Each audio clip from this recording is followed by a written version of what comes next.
want to tell you about, I'm going to, in the next 30 minutes or so, you're going to hear one of the most incredible stories that you've ever heard. I think you will, I think the next 30 minutes could change your life if you let it. It's based on a true story, out in a book now called Let It Go. True story of tragedy and forgiveness. I heard this story maybe a year ago, 2 years ago. And I can't wait to have the guys here tell this story. Cameron White is here, and also Chris Williams. I want to let them tell the story of what happened, because there were two people who didn't know each other on February 9th, 2007. And they met under extraordinary circumstances. And it's amazing that these two are sitting next to each other and are friends. And are here to tell you an amazing story. So let me start with Chris, you and your family. Mm-hmm. Tell me about your family, your wife, your two kids, and unborn child. That's right. So in 2007, Michelle, pregnant, about 5 months pregnant, a child that we had waited about 6 months, or 6 years to have, through multiple miscarriages. So it was finally the one that was just taking and progressing wonderfully. And then 4 children, Michael, who was 14 at the time, my son Benjamin, who was just about 12, and then my daughter Anna, who was just almost 9, and then my son Sam, who was 6. Full family. Mm-hmm. You get in the car, and you're going to go have some ice cream. Yeah, so it's just, we'd finished up eating, we're off to get some ice cream, and just traveling this stretch of road in Salt Lake City that takes you underneath a freeway. And so initially your sight is a bit occluded from by that freeway. But as we go down, I see this pair of headlights just coming at us at freeway speeds. And by the time we're trying to maneuver to get out of the way, it was really too late. There was no chance for us to do any maneuvering to get out of the way. We were broadside or hit T-boned. Did you pass out? I must have been out for just a moment, because I had to almost come to. I mean, there was just basically a white was all I was aware of. And then as I kind of regained my vision, I could see just a whiteness. It was just, I felt like I was just in a whiteness. I couldn't see anything. And then I could slowly regain my sight, almost like there was a fog that was dissipating. I could see kind of the crystalline of the glass that had imploded falling down to the ground. It was incredibly silent. I couldn't really hear anything as well. And so, yeah, I was awake. And you look at your wife. So, yeah, I look over, and before I'm aware of any injuries I sustain, I'm desperately trying to find out, is she okay? And I'm feeling for a pulse. She's not moving. She's just kind of curled up in a fetal position on the passenger car seat. And so as I desperately try to find for a pulse, there is none. And then notice then after that an injury sustained. She sustained a significant one that's not bleeding, and that's when it hit me that she's gone. Then you look in the back seat. So then the next person I saw was my son Benjamin, just leaning against the imploded car door, and he had a significant gash on his head that wasn't bleeding. And of course I couldn't get back there to see if there was a pulse, but just the fact that wound wasn't bleeding, and that it was a head wound, which typically they bleed quite a bit, I just sensed and knew that he was gone as well, that no amount of CPR or emergency attention was going to bring him back. And your daughter?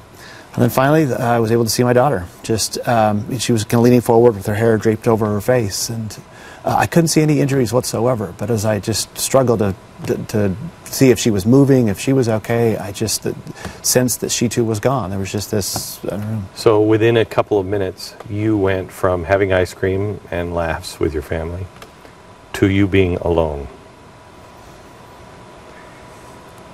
What was your first thought? It was just, absolutely helplessness. I mean, I felt crushed. Okay. You actually started at an ice cream store too, but in a different way. I did. Tell the story. I was at an acquaintance's house. I was drinking with him. You're 17 years old at the time. I'm 17 years old at the time, yes. In high school.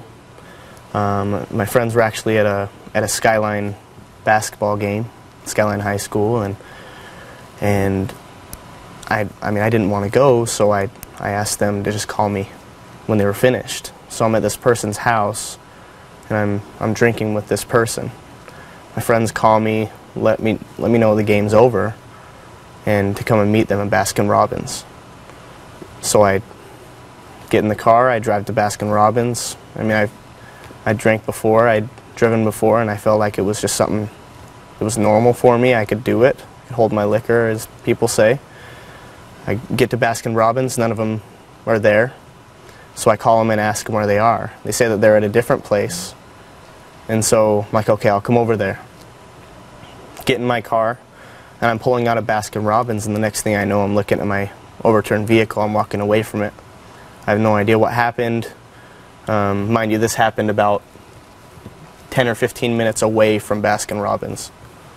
So you've been driving for a while, not really even aware. Yeah, exactly. Okay, so after you feel crushed and helpless, do you see him? No, in fact, the first thing I see is just as I look out the driver's side door is just the car that had just struck us, and it was upside down about 100 feet up the road. 100 feet? 50, 100 feet. I mean, it's a ways up the road. How fast were you going? I think they said 55. Wow. I don't remember. Okay. So you see the car. Do you think about the driver? You know, I didn't know who had done it. I didn't know what the circumstances were. And, you know, as I sat there and looked at that, the only thing that came into my mind were these three words, to let it go. It was as if somebody was seated next to me, just telling me, let it go. I mean, there was no release from the anguish or being crushed. It was just, you know, this soul-compressing experience. But you wouldn't have been angry at the driver at the time because you didn't know that he was a drunk driver or anything like that. So, you know, he could have had a heart attack. And okay, when did you find out it was a drunk driver? So it was when I was just after being put into the emergency room. So I'm on my back. There's emergency attention being paid to me to see if there's any internal bleeding, if I'm okay. And that's when a family friend... Did they tell you first, who told you that your family was dead for sure? So it was this individual, the person that came that night in the emergency room. Friend. Mm-hmm. And they told you that everybody was dead? Yeah, that Michelle, Ben, and Anna were dead, and that Sam had been taken in critical condition to a primary children's medical center. And then they said, this is a drunk driver. Yeah, it was a 17-year-old boy that had struck us. And your thought then? So by then, I had already let it go.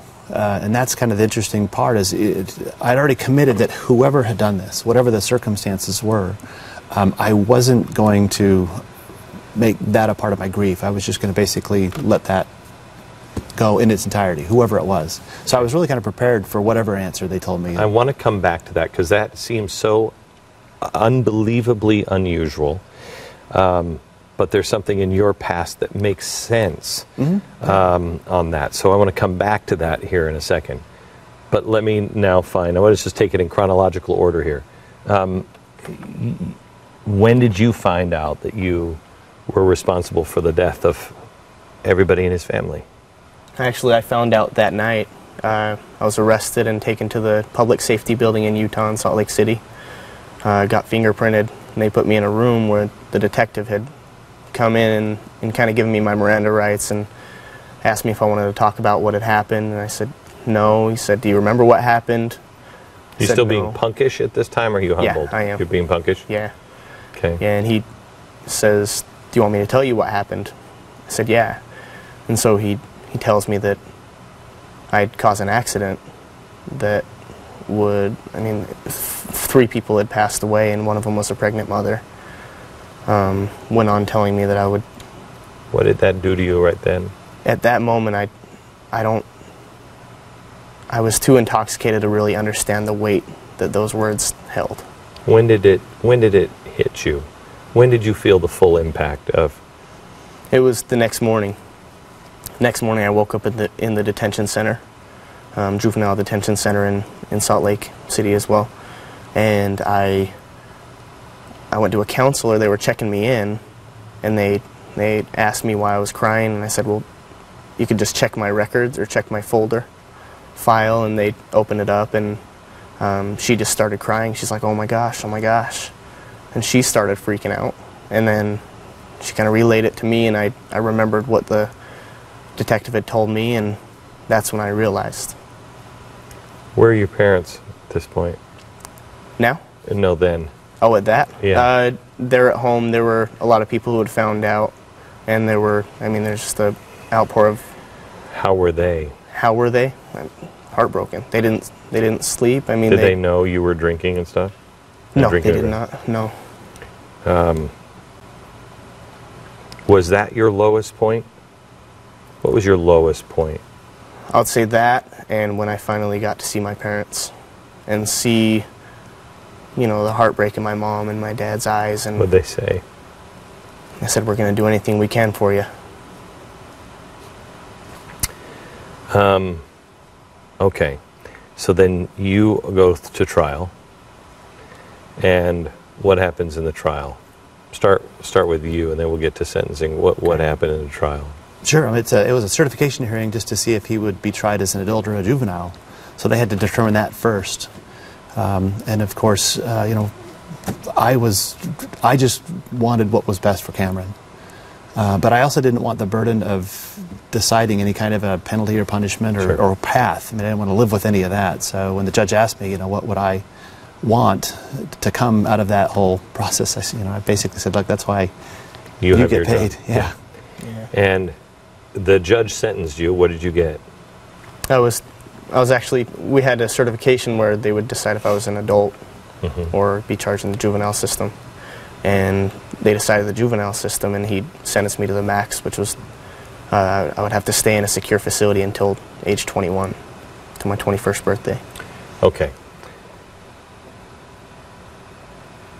When did you decide to reach out and to have that moment where you really address this?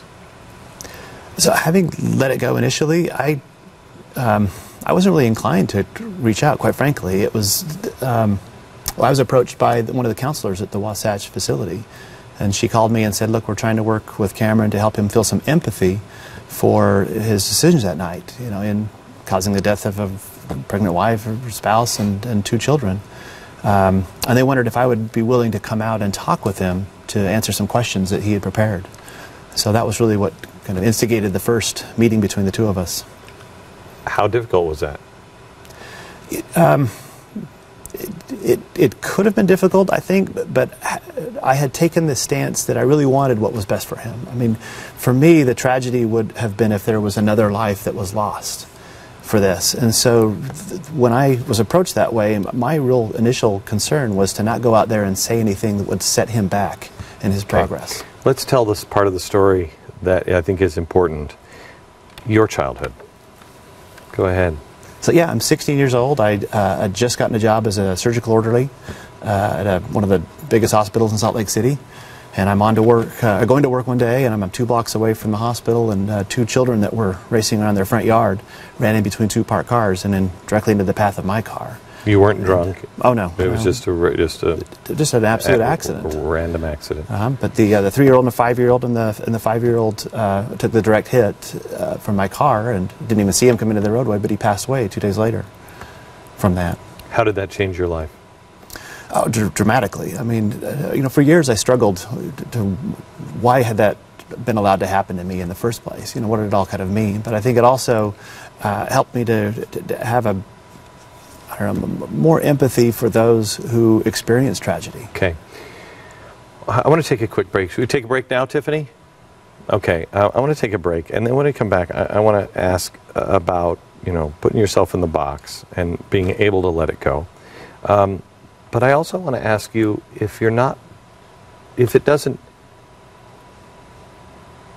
there's no easy answer to this. Does it do harm by taking away some of the, some of the natural animosity? I hope I know what your answer is, and I hope that's right. But some have told me today that, are you doing harm by not having him feel the full ramification of, you killed my family? Back in a minute.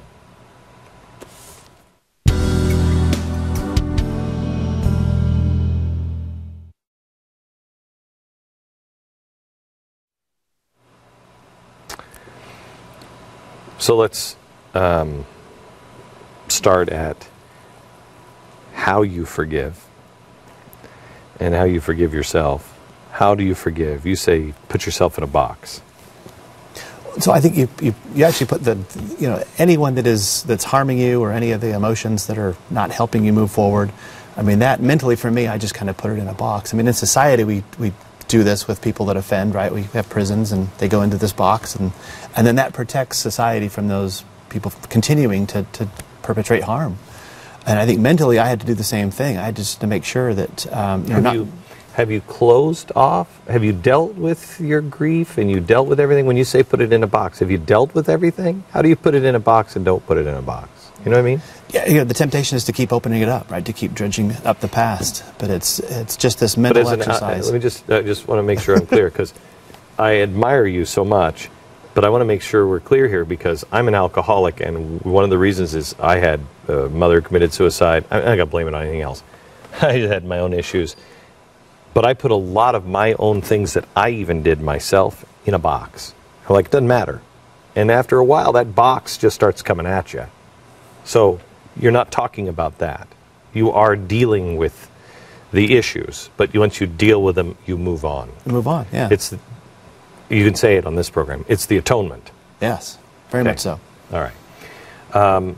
Have you thought about, am I doing more harm by not letting someone feel the ramifications? Have you thought of that?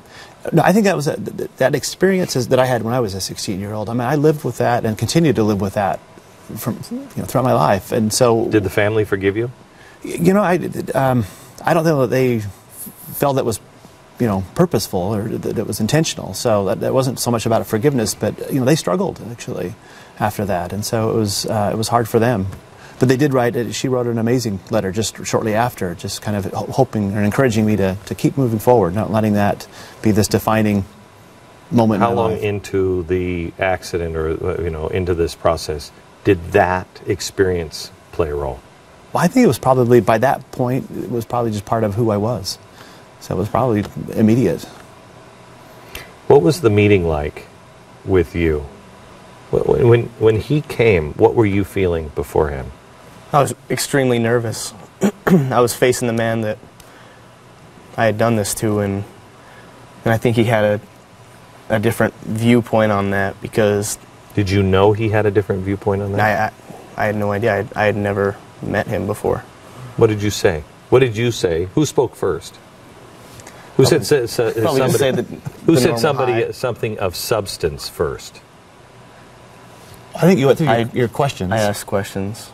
Just how that, and I just responded about the impact. I mean, the changes that my family had endured since that crash, because it's been difficult, absolutely difficult. And so I wanted to make sure I just, as honestly as I could, portray all of that, the pain and everything else that we've kind of gone through, as well as the good stuff that's happened since. And when did you realize I'm dealing with something extraordinary here? That I'm seeing a person on the other end that does not condemn me.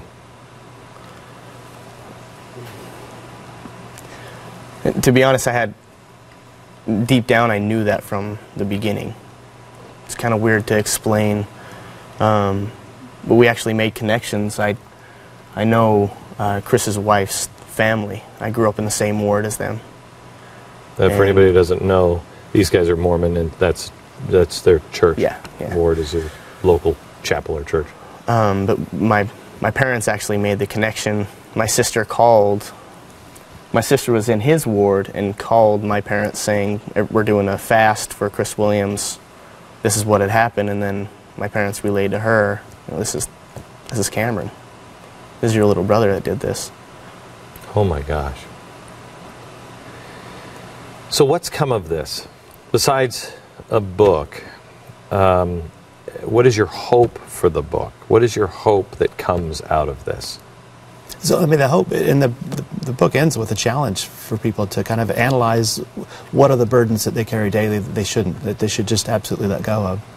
And the hope is that the people that haven't forgiven themselves or haven't forgiven others, that carry that weight around every single day, that they'll let it go, they'll give it up. I mean, life's too short.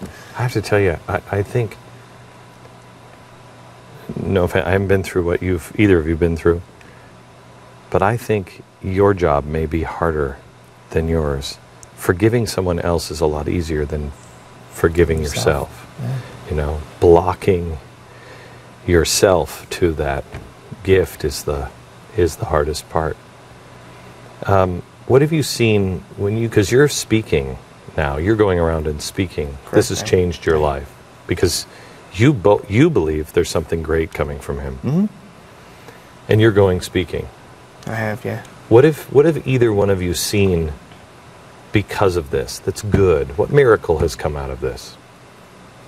So I had an experience just recently up in Spokane, Washington, where I talked to a group of people, and afterwards there was a young woman came up, and she also had been on the other side of this whole forgiveness, where as a teenager she had taken some alcohol, got behind a wheel, drunk, and struck somebody. Now they didn't die, but the family of that individual has not forgiven her. In fact, they harbor a lot of anger and resentment towards her. And as we talked, she heard my message, and afterwards we talked one-on-one. She said, listening to you, this is the first time I've had hope that I can make something of my life, that there is a future for me. And as I looked at her, what astounded me is, this is a future mother. This is a future mother of children, really of mother of nations potentially. And for her to now have that hope, it's changed her life. And so if I can write a book or go talk to people or just get this message out, that you can have hope in the midst of tragedy or trial, then it's all worth it. Yeah. What do you think? What's the miracle that has come out of this? I think there are multiple miracles, let alone, me as an example. I have become a completely different person because of this, and I've been able to go out and help other people and speak, and I've had multiple people approach me and let me know, this has changed my life. I've decided, and it may seem very simple, I've decided not to drink anymore. Kids in high schools. And that's the key. If they make that simple decision, then they're not going down that same path anymore. It's impacted people. Do you forgive or forgive and forget? Boy, you can forgive, and I think you have to almost perpetually forgive at times, especially when the grieving gets amped up or is intensified. You have to continue to stay to that commitment. The forgetting's a difficult one because, this story involves, some of the greatest people in my life, my wife and two of my 4 children. And so, it's kind of back to the box. I want to make sure that the stuff that gets in that box is the stuff that I don't want to remember, and then I can forget it and move on. But there's a lot of pieces and parts that I want to hold on to that are sweet. Yeah. The name of the book is Let It Go. I can tell you that's the hardest thing to do in your life. But I can personally tell you, as a guy who has done it, it changes everything. I never faced what you guys faced, and you are amazing for what you've done. Share this with a friend. Maybe it's you, but share this with a friend. It's an amazing story and an amazing way to live your life. Let It Go, available on Amazon and bookstores everywhere. Thank you. Back in a minute. Thanks.